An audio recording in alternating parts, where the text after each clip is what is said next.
श्रीमद् भगवद गीता को जीवन का सार माना जाता है। ऐसा इसलिए क्योंकि महाभारत के रणभूमि में भगवान श्री कृष्ण ने गीता का उपदेश देकर धनुर्धर अर्जुन का मार्गदर्शन किया था।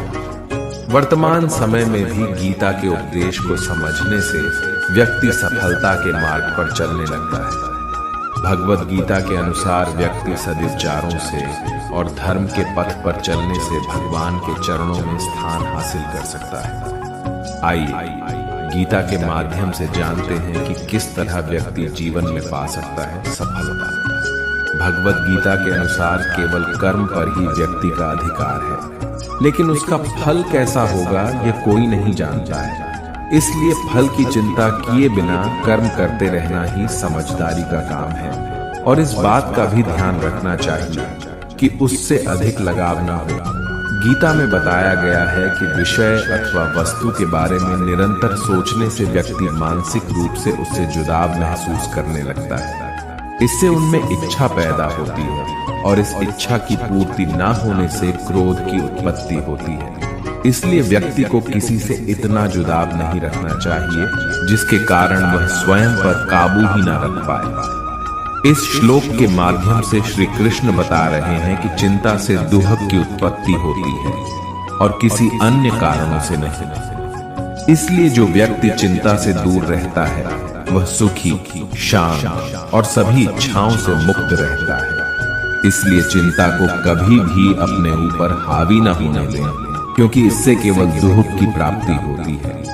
इस श्लोक में यह बताया गया है कि जो व्यक्ति मान अथवा अपमान में एक समान व्यवहार करता है, जो मित्र और प्रतिपक्ष में रहते हुए भी समान रूप से कार्य करता है, जो किसी प्रकार के अभिमान से रहित है, उसे श्रेष्ठ अथवा गुणवान व्यक्ति माना जाता है। इसलिए किसी भी परिस्थिति में अपना व्यवहार और संयम नहीं खोना चाहिए।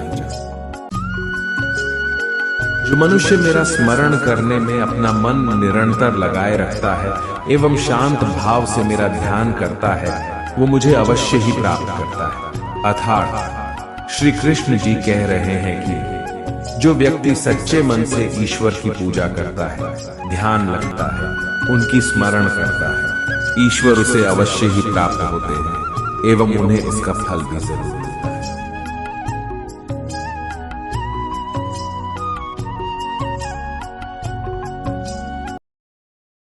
गीता में श्री कृष्ण कहते हैं कि मनुष्य को कभी भी अहंकार नहीं करना चाहिए।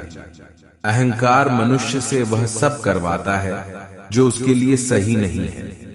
अंत में यह अहंकार ही उसके विनाश का कारण बनता है।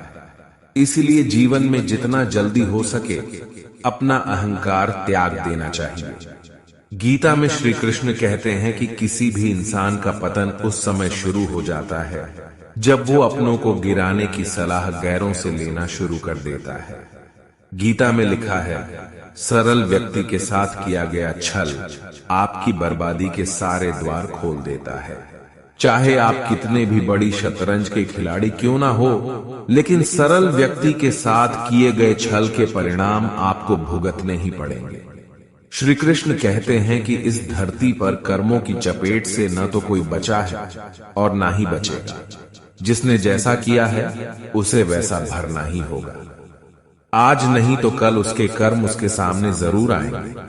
श्री कृष्ण के अनुसार किसी का साथ ना मिलने पर कभी भी निराश नहीं होना चाहिए, क्योंकि कोई दे या ना दे, ईश्वर हर मुश्किल घड़ी में साथ देता है। गीता में श्री कृष्ण कहते हैं कि जब अत्याचारों को मुस्कुराकर सहा जाता है तो उस इंसान का बदला भगवान स्वयं लेते हैं। इसीलिए किसी भी परिस्थिति में मुस्कुराना नहीं छोड़ना चाहिए।